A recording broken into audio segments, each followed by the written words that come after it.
আচ্ছা, আজকে আমরা হচ্ছে একটা সিঙ্গুলারিটি ফাংশনের একটা প্রবলেম দেখব। তো প্রবলেমটার এখানে দেখা যাচ্ছে দুইটা পয়েন্টে দুইটা সাপোর্ট আছে, একটা হিঞ্জ সাপোর্ট, একটা হচ্ছে রোলার সাপোর্ট। তো হিঞ্জ সাপোর্টের জন্য আমার এখানে একটা রিঅ্যাকশন থাকবে, এটা হচ্ছে y a, এখানে একটা থাকবে y d। এখানে x এর কম্পোনেন্টটা নিলাম না, তার কারণ হচ্ছে এখানে x এর উপর কোনো ফোর্স নেই, এজন্য এখানে ক্যালকুলেশন করলে মানে x এর মানটা 0 হয়ে যাবে, এজন্য এখানে x আর লিখি নাই।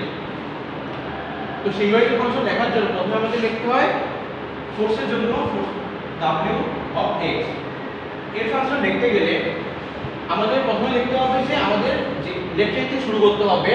এখন লেফট সাইড থেকে শুরু করতে হলে যদি আমাদের লেফট সাইড এবং রাইট সাইড একদম সবার শুরুতে এবং শেষে যদি কোনো রিঅ্যাকশন থাকে, তাহলে এই রিঅ্যাকশনগুলো আমাদের w এর ফাংশনে যখন আমি কোনো ইকুয়েশন লিখবো, এই ইকুয়েশনের মধ্যে ক্যালকুলেশনে আসবে না, তাহলে আমার এইটা ক্যালকুলেশনের মধ্যে আসবে না।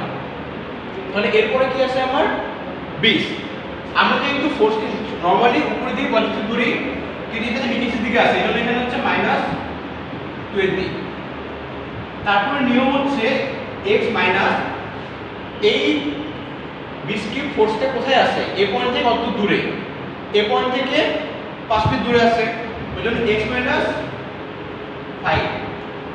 এখন ফর্মুলার জন্য ফর্মুলা এখানে হচ্ছে আমাদের লেখে ইনভার্স 1 আছে। নরমালি একটা ফাংশন লিখলে এখানে আমাদের আনতে হবে একটা হচ্ছে কিপ পার ফিট, যেহেতু এইটুকু কি আমার ডিসটেন্স,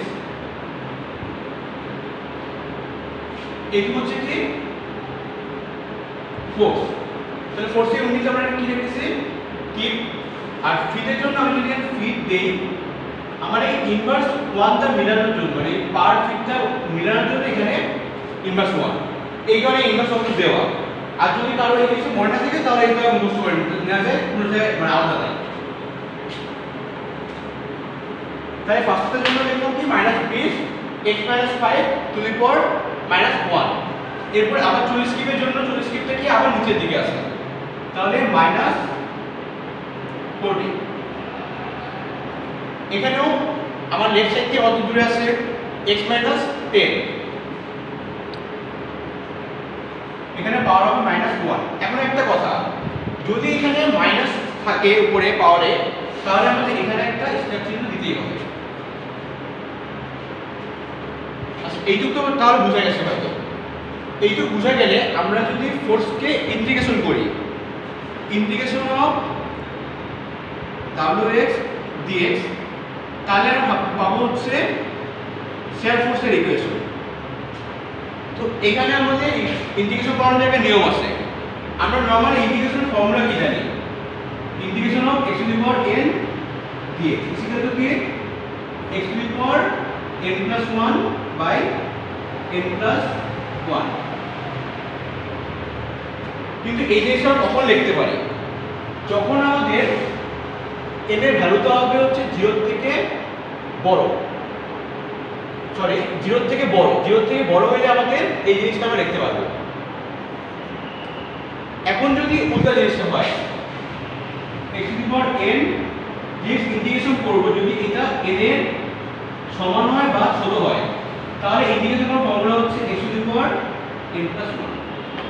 তো এই ফর্মুলা দিয়ে আমরা এখানে ইন্টিগ্রেশন করে ফেলি, তাহলে হচ্ছে -20, এটা কি 0 থেকে ছোট, ওই জন্য কি জাস্ট এখানে হচ্ছে n প্লাস 1 হবে, মানে -1 প্লাস 1 মানে 0, তাহলে x - 5 টু দি পাওয়ার 0।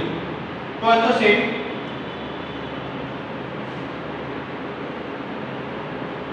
এখন যখন ইন্টিগ্রেশন করতেছি, আমি ইন্টিগ্রেশন করলে এখানে লিমিট দেওয়া নাই, লিমিট না দিলে আমাদের এখানে একটা আসবে ইন্টিগ্রেশন সহ c1।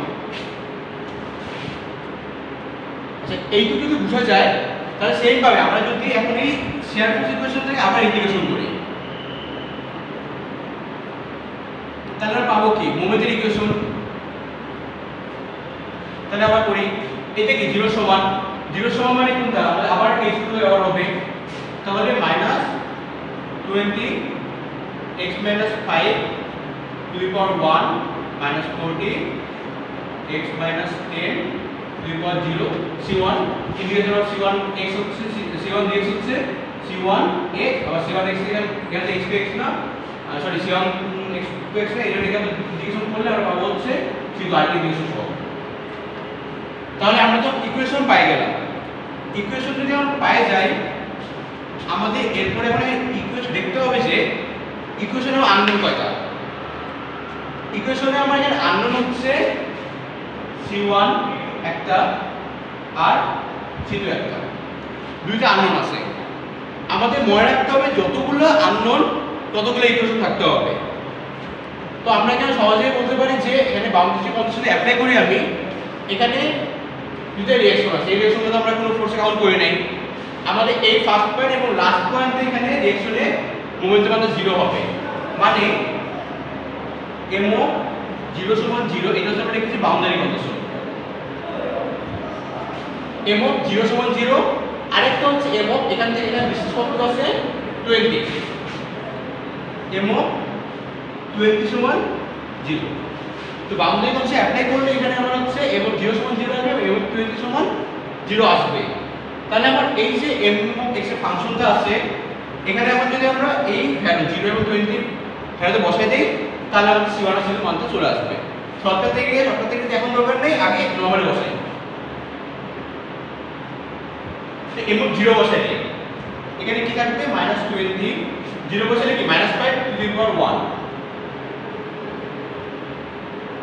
এখানে কি হবে 40 -10 টু দি পাওয়ার 1, এখানে 0 বসালে কত আসবে 0 হয়ে যাবে প্লাস c2 থাকবে। তাহলে m 0 মানটা কত 0।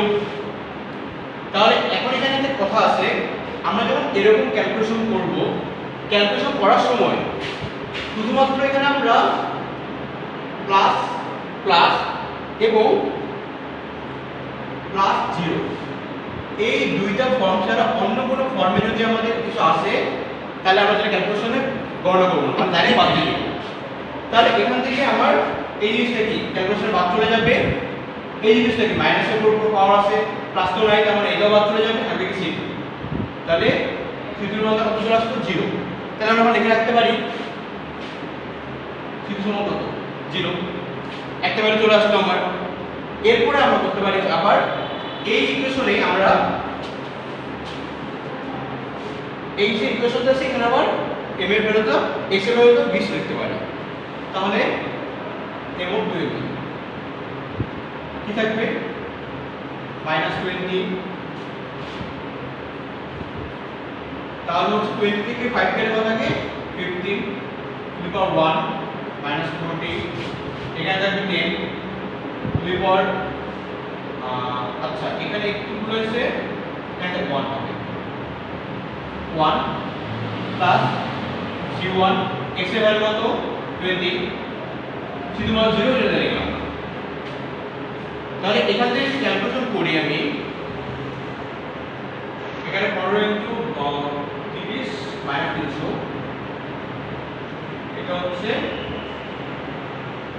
10, তাহলে হচ্ছে -400 প্লাস c1, তো c1 21। এখান থেকে ক্যালকুলেশন করলে c1 এর ভ্যালু আসবে 700/20, আলটিমেটলি আসবে 35। তাহলে কি আমরা c1 এর ভ্যালু পাইলাম, c2 এর ভ্যালু পাইলাম, c1 এর ভ্যালু পাইলাম হচ্ছে 35, c2 এর ভ্যালু পাইলাম 0। তাহলে আমরা এখন এইগুলো কাজ আছে, এই বাউন্ডারি কন্ডিশনের কাজ আছে, আমরা আননোন বের করা হয়ে গেছে, তাহলে এইগুলো আমরা রাখলাম। এরপর আমরা কাজ কি এই যে ইকুয়েশনগুলো আছে এই ইকুয়েশনগুলোতে c1 আর c2 মানটা বসাই দেওয়া। তাহলে তোমাদের কি আসবে, সুতরাং w এর থেকে চেঞ্জ নাই -20 x - 5 to the power -1 -40 x - 10 to the power -1, और এখানে -1 চলে গেলে কি স্টার, এখানে একটা স্টার, তারপর d of x -20 x - 5 to the power 0 -40 x - 10 to the power 0, R c1 এর ভ্যালু কত পাই গেছে এখানে, এটা লিখে দেব 35। এরপরে m of x = -20 x minus 5 to the power 1 minus 14 x minus 10 to the power 0 1 আর এখানে তারপর ছিল সমান x আর সমান 35 x থাকবে এটা আমার 0 তাহলে আর দরকার নেই। তাহলে আমার সিঙ্গুলারিটি ফাংশন বের করতে বল এই ফাংশনগুলো আমার বের হয়ে গেছে, এটাই আমার কাজ। এইটুকু বের করার পরে আমাদের কোশ্চেনের কোনো লেস থাকে, লেসে বলবে যে আমাদের এ হতে মনে করো এখানে হচ্ছে কি 7.5 আছে, 7.5 ফিট ডিসটেন্সে বেন্ডিং মোমেন্টের মান কত, তারপর শেয়ার ফোর্সের মান কত, এটা বললে আমরা জাস্ট এই x এর ভ্যালুটা এই মানটা বসাই দিব, মানটা বসাই দিলে আমরা এটা করতে আসবে। তাহলে এইটুকু হচ্ছে আমাদের এখানে প্রবলেম শেষ হয়ে গেল।